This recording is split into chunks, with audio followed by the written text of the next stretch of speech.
I'll call to order meeting of the Metropolitan Area Planning Agency Board of Directors. This meeting will be held in compliance with the Nebraska statutes of the Open Meeting Act. For reference, the Open Meeting Act is posted on the west wall of the board. Agenda item A is our roll call. Liz? Supervisor Scott Belt. Here. Commissioner Angie Burmeister. Here. Commissioner Roger Garcia. Here. Mayor Rusty Height. Here. Mayor Doug Kindig. Here. Councilmember Don Rowe. Here. Mayor Gene Stothert. Supervisor Carol Benton. Here. Mayor Matt Walsh. Here. Thank you. Item B, if I could have a motion for approval of the agenda. Second, Carol. Any questions?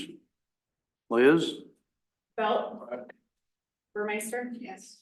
Garcia. Yes. Height. Yes. Rowe. Yes. Benton. Yes. Walsh. Yes. Kindig. Yes. Item C are our board minutes from our July 25th, 24 meeting. If I could have a motion to approve. So moved, Bill. Any questions or discussion? Liz? Belt. Aye. Burmeister. Garcia. Yes. Height. Yes. Rowe. Yes. Benton. Yes. Walsh. Kindig. Yes. Moving on to agency reports and presentations. Mike? Excellent. And Laura, I don't know if you mind clicking in. Okay, it's now working. It's not. Hold on, let me see. You gotta turn on. It was on, but No. it's not working. I'll just tell you when I'm ready. Well, first, we were going to introduce Elise last month. She started with us about 45 days ago, but she joined us as our grants and agreement specialist. So it's Elise Emanuel. So she joined us after some time with the Ponca tribe of Nebraska. So she had a lot of experience in federal grants and compliance and things like that. So Elise, I don't know if you want to say anything. I did introduce you briefly in absentia, but you know, you're here today. So Say hello, and I'm happy to be here. It's nice to meet everyone.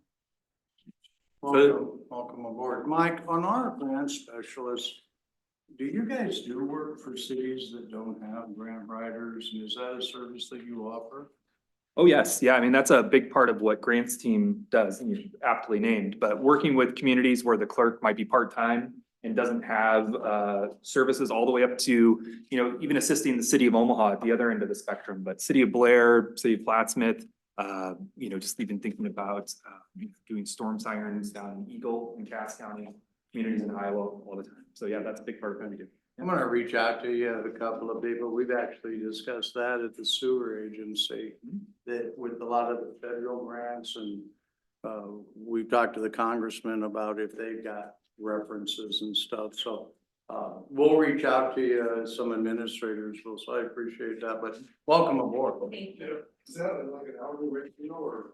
It depends, you know, for a lot of the grants, like the kind of traditional state programs, that's just part of what we do for members. So like for the city of Minden, for example, we're assisting on that CDBG housing grant application. That's not fee for service. For some of the federal grants, there's administration contracts that come back to MAPA on the back end, just because we're the council of governments and they don't have to procure for that. And so, you know, there's kind of like a hand in glove there where we support the application on the upfront and help administer it. More generally though, if it's generally not a member, you know, if it's like a community coalition or something like that, that's more fee for service.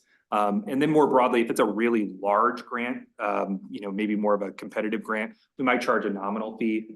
City of Blair is a good example of that, where for the Blair South Bypass project that they were working on for about 20 years, when it was time to actually go and pursue a large federal discretionary grant, I think we charged a fee of about $10,000 for staff time, but we submitted that grant 3 times. So 3 separate years. And so, you know, generally it's to offset some of the cost and the dues hit for member services, but for the most part, it's just part of dues. The same state grants. Oh, yes. Yeah. Yeah. So we assist on those all the time. Okay. Yeah. Letter of support to Washington County today. Laura, do you mind going on? A couple of things. So I highlighted the Blair South Bypass Award. So I was down in Greenville, South Carolina, and got stranded there with the severe storms that we had. Every time I leave this place, something severe happens with the weather. It's getting a little bit strange. So I got to sleep in Charlotte Airport, which was a new experience. Yeah, you know, I became very acquainted, we've got a noise machine at home, but a vacuum cleaner, cleaning the terminal it's something else too. But the Blair South Bypass and MAPA's support of that project kind of helping, really when the project was ready for implementation, helping the community access those resources and really just celebrating the community's commitment to that project was a regional transportation award, excellence award from NATO. On the other side of it, our ICOG, our statewide association in Iowa, applied and received for the impact award for our ICOG impact map. So this is kind of really showing our work as councils of governments. We don't all do the same thing. And so sometimes it's hard to say exactly what we do. We created an impact map to kind of show the different areas that we're all vital in. And it was really exciting and interesting to connect with legislators last year. And ultimately, we received $100,000 more in our COG assistance in a really difficult budget year. But that was something that MAPA's GIS staff actually did on behalf of the statewide association. So a statewide award, but really something that we can point to MAPA staff and contribution and our real expertise in that field to help communicate. But exciting conference. Greenville's beautiful. I'd never been there. Really interesting little town. It's not really that little, but it's littler than Omaha, I guess. Congressman Bacon, I mentioned last month, came actually the day after our board meeting to meet with Metro Transit and MAPA about regional transportation priorities. So much of the work that's going on in Sarpy County, City of Omaha, and some of the other projects, and really just kind of talking about our partnership with the Nebraska Department of Transportation in particular to really accelerate infrastructure investment. Those conversations about the reauthorization of the federal transportation bill are starting. I think what we see is a lot more competitive grants in this current program, but a lot of challenges for locals to even think about opting in with the local match requirements. And so, I think for the acceleration of funds, if that's something that Congress is interested in, we really have to evaluate which types of projects and programs we really want to have high local match requirements on, because otherwise communities here in Nebraska and in Iowa really aren't going to be able to compete with the states on the coast that have a lot more local non-federal revenue to go after those grants. But really interesting conversation and great to catch up with one of our representatives. So I talked about this for months because, the weather kept pushing this farther out, but the ribbon cutting actually finally did happen for the US 3475 bridge. And Mayor Hike was there as well to celebrate really a great partnership. Again, back to 25 years ago, there was a plan to expand this bridge and convert it to a freeway. When the project got close to the actual construction, it was recognized that it would be shut off to pedestrians and bicyclists with the designation as a freeway. Local partners kind of through MAPA, through the city of Bellevue came together and really lobbied NDOT to make sure that we weren't precluding a trail from being built on this bridge. And so we partnered with them with some of our regional funding to put girders, kind of the actual structure sticking out the side of the bridge so that a trail could be built. Papio NRD applied for regional funding. We built the trail, the locals all partnered on the match, and really I think a celebration of bringing two counties together and avoiding the issue we would have had, which would have been a 17-mile gap for cyclists and pedestrians. And really, I think opening up a pretty amazing view for people. If you go out there, there's a little lookout. It's pretty incredible to look kind of over the Platte and the confluence with the Missouri River in the distance. It's a neat place. Encourage you to get down there. You have to drive for now, but there will be a trail on the north side here as we get a little bit farther and a little bit closer. Moving on, I was talking with many of you before the meeting here today about the 6 regions, 1 Nebraska. So the metro region, so this is 3 of MAPA's counties. So this is Washington, Douglas, and Sarpy County, kind of the Metro Community College service area. So it actually included Dodge County as well. We held this up at MCC, really kind of thinking about the legacy of the Blueprint Nebraska project from 2018, 2019, and how when that work went to committees, those were kind of affinity groups of topics. And they were statewide and they kind of fell apart because, everybody from different parts of the state had different priorities. And so the new approach kind of to this statewide economic development strategy is more built around these metro or these community college regions to basically have an affinity group of stakeholders here in the region working towards shared goals.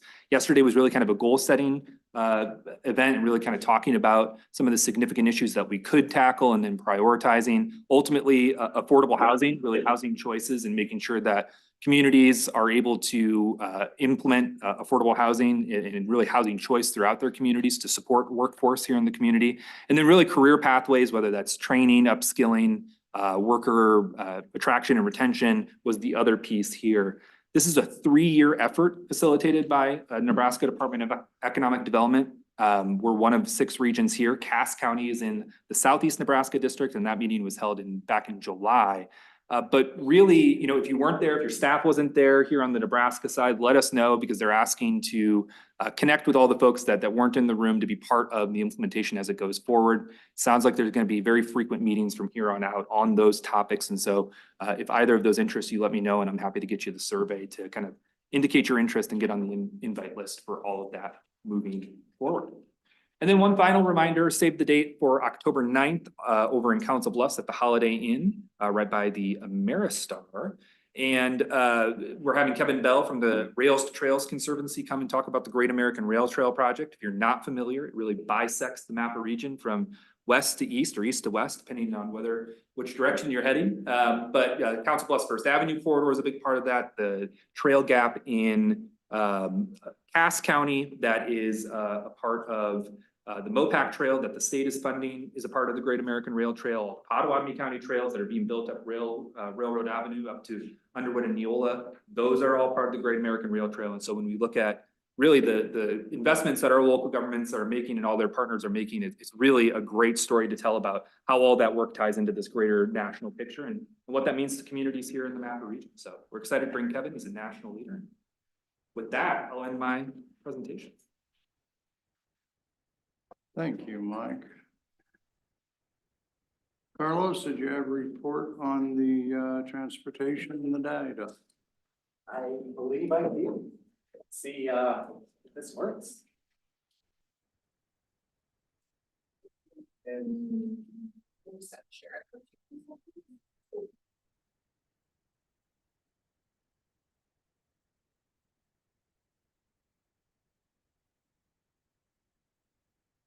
Okay. I'll just advance it for you. all right, we'll Where's start your here. is now? Huh? I think it's back. Well, good afternoon. I'm going to try to cram in a lot, maybe a year and a half worth of work into less than 15 minutes, and we'll see if I can do this. All right, first off, we're going to start off with our long-range transportation plan. I know you've been hearing a lot about a lot of the things I'm going to be talking about today. One of the biggest things that we're working on through this year and into next is our long-range transportation plan. For those of you that don't know, we're federally required as an NPO to have an updated long-range transportation plan that looks ahead 25 years into the future, right? This brings together a lot of data and information regarding population growth trends, and our transportation network. As an MPO, we're required to have a travel demand model, and that's some of the heavy work that's going on. And that's some of the work that Owen and our GIS partners are working on, developing these projections about population, about where travel is occurring within the metro region, the MPO region. At the same time, we love to have fun in our department. So we said, why don't we do our RPA, our regional planning affiliation over on the Iowa side? On the Iowa side, we have Harrison, Shelby, the non-urbanized area of Potawatomi, and Mills, where we're developing a long-range transportation plan. Again, doing an update to the last plan adopted back in 2020. They're both due around the fall of next year, 2025, and you'll hear a lot more about it. Next slide. So right now, our team is engaging with the public, trying to get some feedback. What do you want to see within the metro region, or what do you care about in terms of transportation, how you get around? What would you like to see? Time and time again, we're going out to bike rodeos, to Earth Day festivals, to all these different locations to try to gain additional information for the general public. Next slide, please.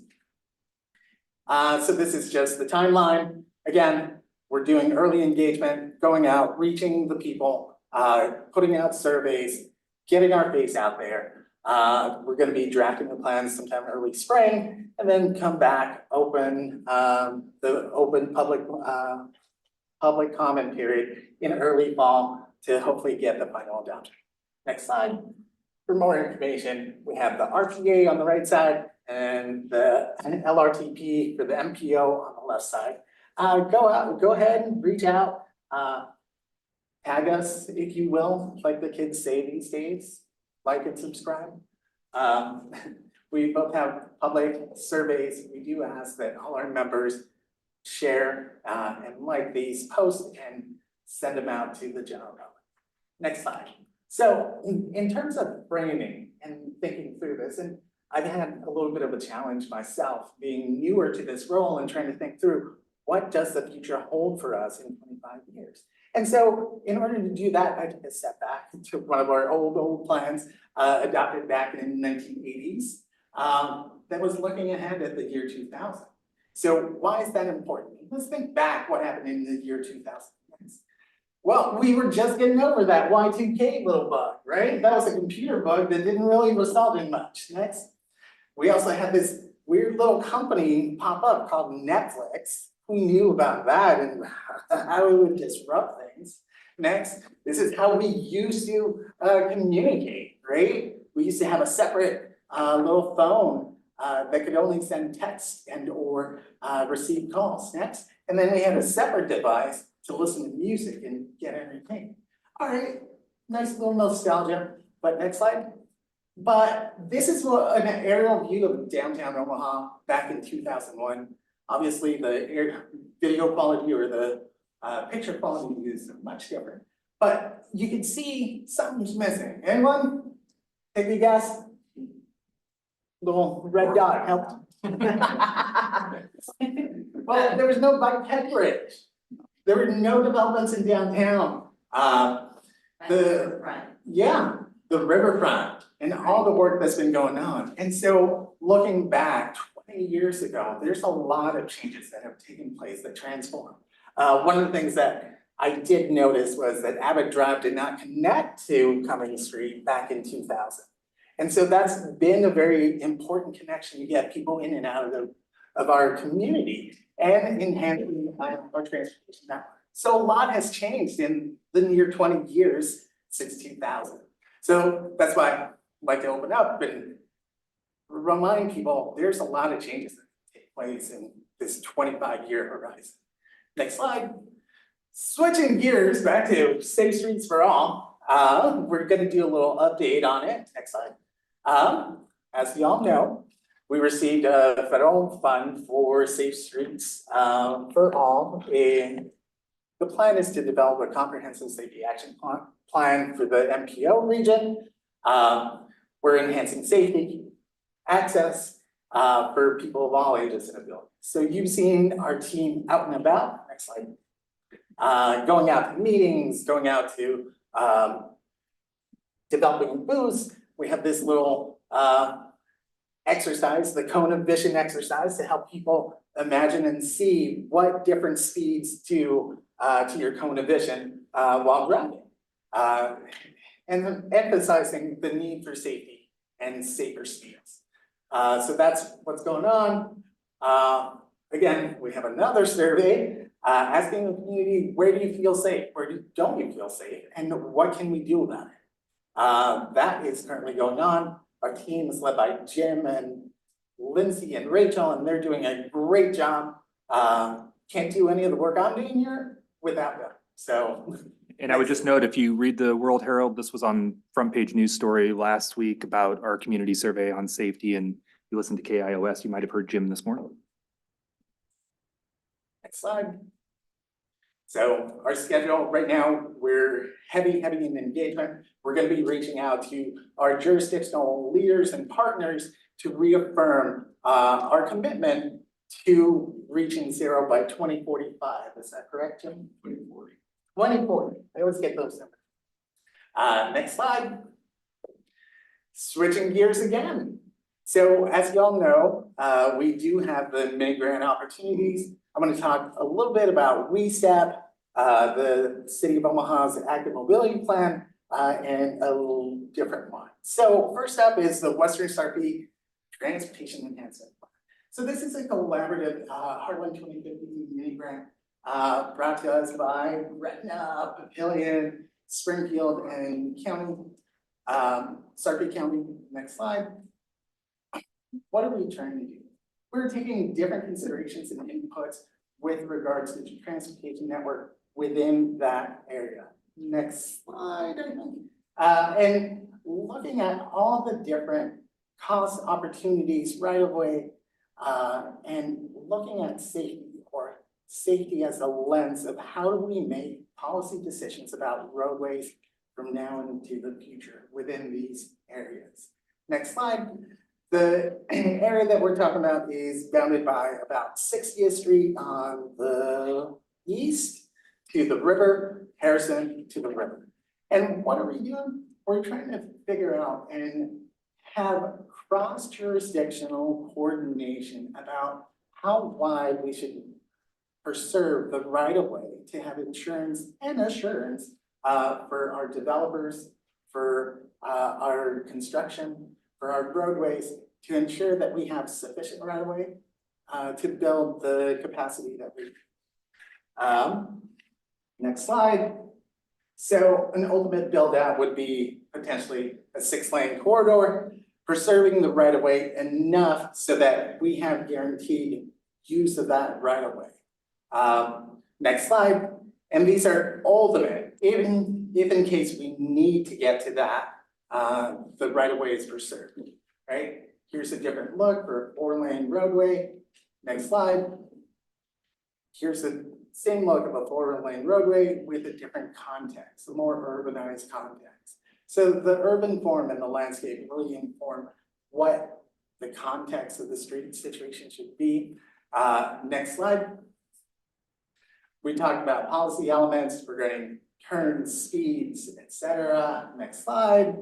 Talk through about what could be a collector network. So instead of funneling all traffic into the arterials and developing these areas of major or hyper congestion, looking at ulterior collector networks off the main arterials. Next.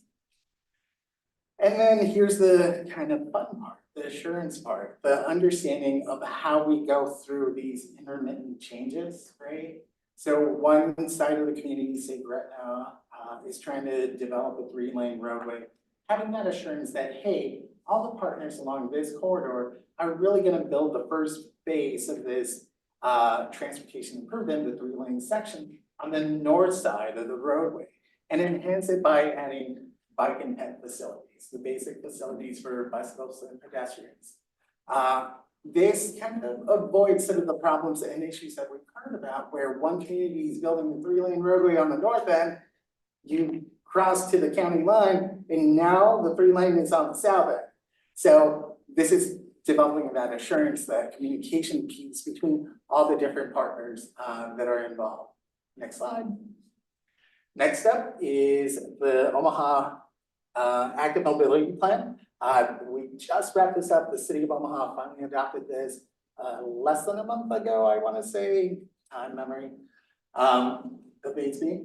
But there was a lot of community engagement and community involvement, asking about where people would like to bike, where people would like to see pedestrian improvements. Overall, 519 online responses, 6 months of community partnerships, lots of work on the back end. So a lot of this information was very information and data driven exercise, where we were allocating and understanding the total right of way, what the vehicle counts were, et cetera, to help determine what the best feasible alternative for adding bike and ped facilities would be. Next slide. Lo and behold, after doing all that work in the back end, we came up with the priority corridors. Dark purple is kind of first here, then moving down from there. So trying to develop a corridor or network of bike ped facilities. Next slide. Obviously concentrated where the greatest demand is, towards the center of the city. This is the same priority ranking, but for pedestrian amenities. When I say pedestrian amenities, mainly talking about sidewalk networking, connectivity between north and south side, east and west side of the streets. Next slide. Travel demand management. This is part of our congestion management, congestion mitigation air quality project. We just wrapped up our travel demand management with our firm Vertis. And they had three main tasks. Next slide. One was to develop a employee survey, trying to go out to local employers. There are about three main employers, City of La Vista, CHI, and NIC, I believe, where we reached out to 2,100 employees and found out that there is potential or want and need for about 15% of those 2,100 employees to come to work differently. They wish to come to work without having to drive. One of the other tasks was developing an employer program. One of our employers took us up on that, and we developed a transit pass and Heartland bike share pass for them, secured indoor bicycle parking, and made concessions with the employer and employees to come to work without having to drive. Next, we finally wrapped our policy paper up. Basically, we looked at what would it take to enhance our travel managing the travel that's coming in and to the region. And we had Vertis look at 14 existing TDM projects or programs throughout the nation to help discern and describe what it is that makes them successful, what can we do in our region to enhance some of these non-single motorist commutes. Looking at regulatory measures, either from states or locals, we need additional political support and buy-in to continue. And I think that wraps me up in about 15 minutes. Questions? It's hard to believe, but that's not even everything, so. Are they gonna, in their 50 or 40-year plan, gonna do flood closures on the interstates? Probably something we're gonna look at. Resiliency pieces. An aspect that I'm very curious about, understanding the frequency and the level of disruption that takes into our region. Some of the things that are up and coming will be a regional freight plan. So that's gonna look at how we move goods and services throughout our region. We haven't taken a detailed look at that in a good while, so it's about time. So we'll look at all the types of freight, whether it's rail, trucks, barges, et cetera.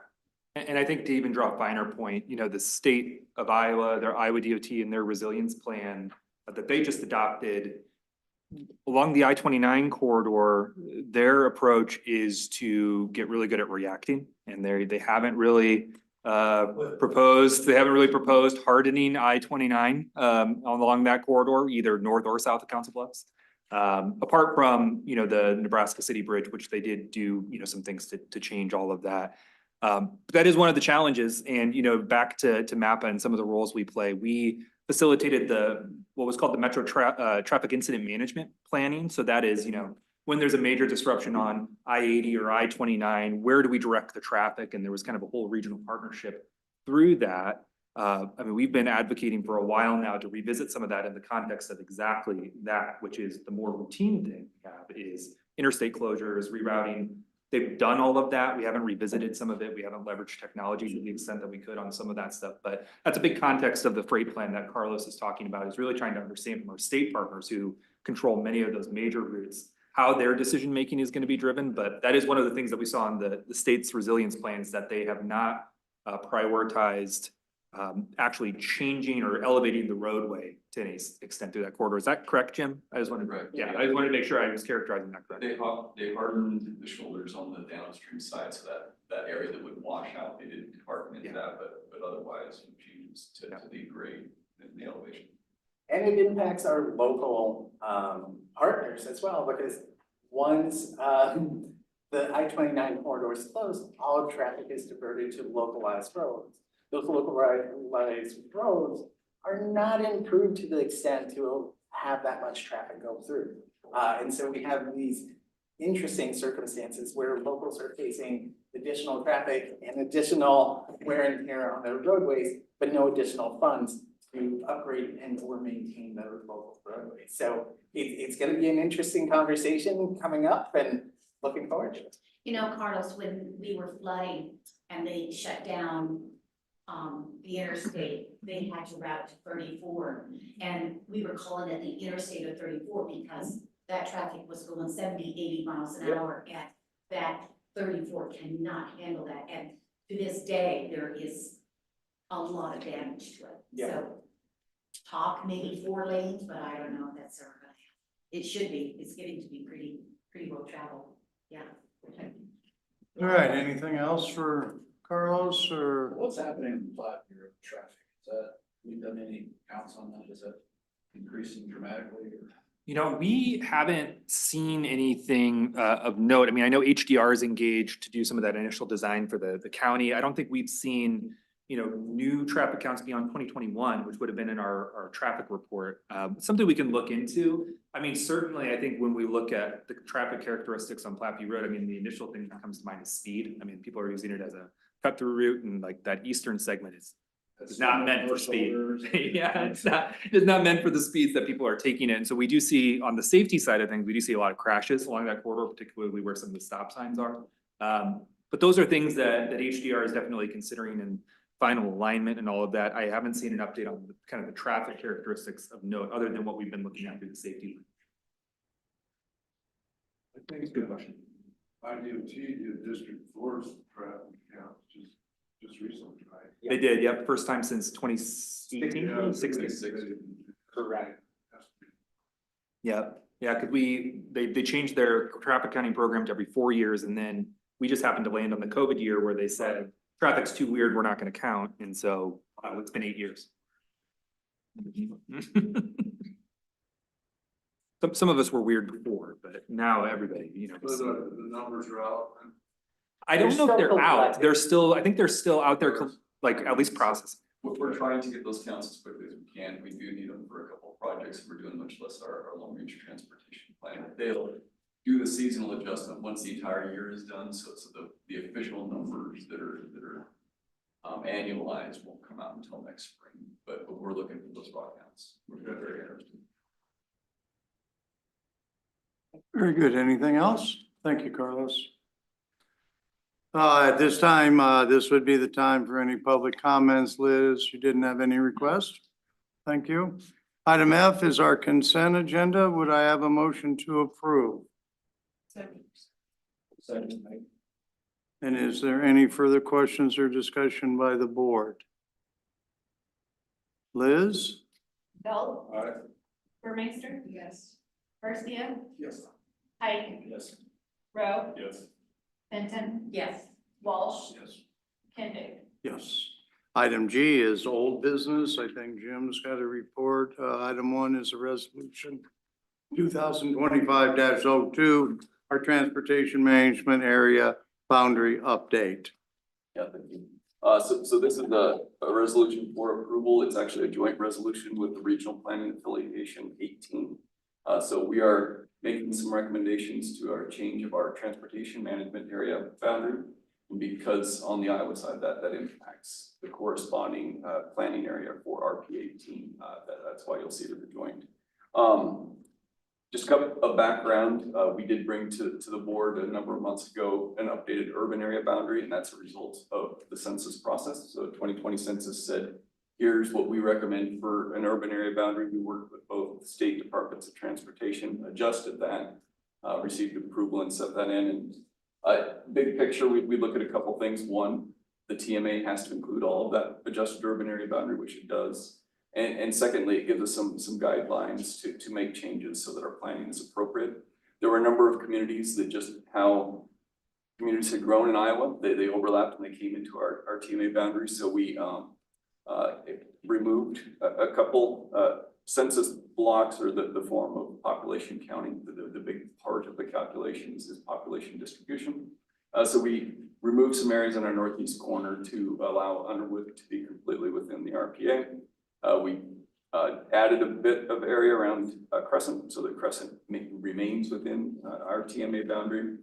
We did some kind of fine working on the Potawatomi and Mills County border. Iowa DOT gives guidance that we maintain roadways either within or outside of the TMA boundary if they would like to use federal funds. So we made some some updates for that. And then for Nebraska, Plattsmouth was no longer part of our urban area boundary, so we removed that small portion of Cass County. So generally, it's Douglas and Sarpy County in Nebraska, and then an area that encompasses Council Bluffs, Crescent Carter Lake, and McClellan as had been there previously. What we're looking for is approval. This will go to Iowa and Nebraska Department of Transportation. Kind of our timeline is driven by Iowa, who's looking for this from us by September. So explain to me again, Jim, when you go on the Iowa side, how did you determine to kind of X amount? Now you said Underwood is Is no not. longer. Yep. And And they hadn't been previously. It just happened to be that Underwood grew along I-80 into our Cuming boundary over the past. is it 10 years. due to population? Is it due to? It's just how, yeah, it's due to how those communities grew and their city boundaries changed. So it's those corporation boundaries that we look to maintain outside of. Generally, we have our urban area boundary, and what the guidance would be is take a look at how much you would anticipate would become urbanized in the next 20 years. It would be that guideline. But there's some other exceptions too. And as we get further into the rural areas, it makes sense to divide along a roadway. So you know, maybe to split in between roadways, but then just split roadways all the way, all those east-west roadways going down. So some of it's just from a planning consideration. The other part is just being realistic about how much we think we would grow in the next 20 years. Any other questions or comments for Jim? If not, can I have a motion to approve the program? So moved, Carol. Second, Val. And if there's no further discussion, Liz? Bill, Aye. Burmeister. Yes. Garcia. Yep. Pike, Yes. Rowe, Yes. Benton. Yes. Walsh, Yes. Kennedy. Yes. Item H is new business. Item 1 are new contracts and agreements. Mike? Sure. So item A here is our FY25 pass-through agreement with Metro Transit for a portion of our section 5305 funding from FTA. So this is some of the metropolitan planning funds that MAPA gets as a metropolitan planning organization. And we do partner with Metro Transit to deliver some regionally significant transit planning activities within the region. So the award here is $89,121 of those federal funds. It's matched by 30% match from Metro Transit, which you see as $38,000 in match. This was approved in our Unified Planning Work Program back in May. Normally, we would execute this agreement in June or July, but one of the attachments that we always put is our actual agreement from the state for those FTA funds. We don't have that in hand. We don't know if that's going to be something we get this afternoon, we get it in a week, we get it in a month, but we want to make sure that this agreement's ready to go. When we do get that letter from the state and we don't have to wait for the next board meeting, we always get it. Sometimes it's later than other times, but they have an all new staff up there at the transit division at NDOT. And so in anticipation of those funds being made available to us, we're asking the motion today to approve this contract pending the availability of those federal funds through that program agreement from NDOT. Questions for Mike? Do I have a motion which would include, when they receive the information, then, they'll be able to move forward? I so move it. If there's no further discussion. No further discussion? Liz? Bill, Aye. Burmeister. Yes. Garcia. Yes. Pike, Yes. Rowe, Yes. Benton. Yes. Walsh. Yes. Kennedy. Yes. Item 2 is, purchase, accounting software. Mike? Sure. So Blackbaud is our current accounting software. As many of you know, particularly those on the finance committee, we are going through an enterprise resource planning process that doesn't line up with our renewal of our current accounting system. And so we need to maintain that here for a period of the next year. This will be our last year on Blackbaud, but we do need to have that overlap for this period of time where we need to have an accounting system while we're building the new one. So for through September of next year, this is $10,559.48. Questions or discussion for Mike? Motion, Motion, no further discussion? Liz? Bill. Aye. Burmeister. Yes. Garcia. Yes. Height. Yes. Rowe. Yes. Vinton. Yes. Walsh. Yes. Kennedy. Yes.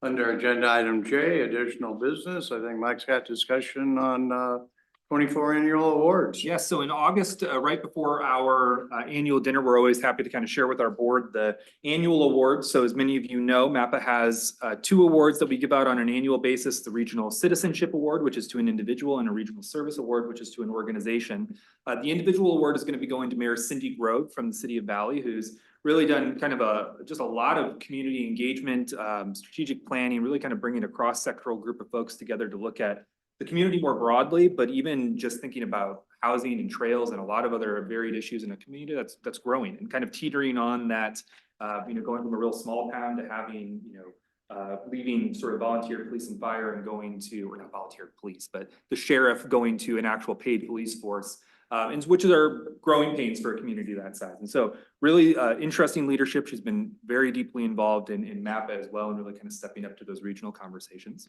And then for the Regional Service Award for the organization, it's actually Pottawatomie County Conservation. And so we're really excited to just celebrate some of the work that Pot County Conservation has done all the way back to parks to people planning that MAPA participated in, that looked at kind of the Les Hills region and opportunities to engage it through COVID with the CAB initiative,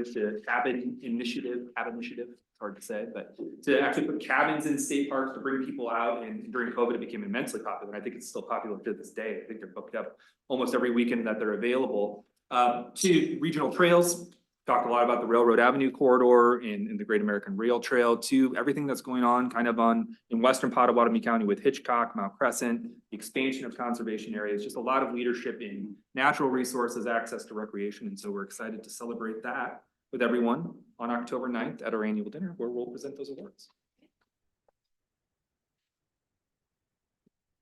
If there's nothing that the board would want to add, I would declare that this meeting is adjourned.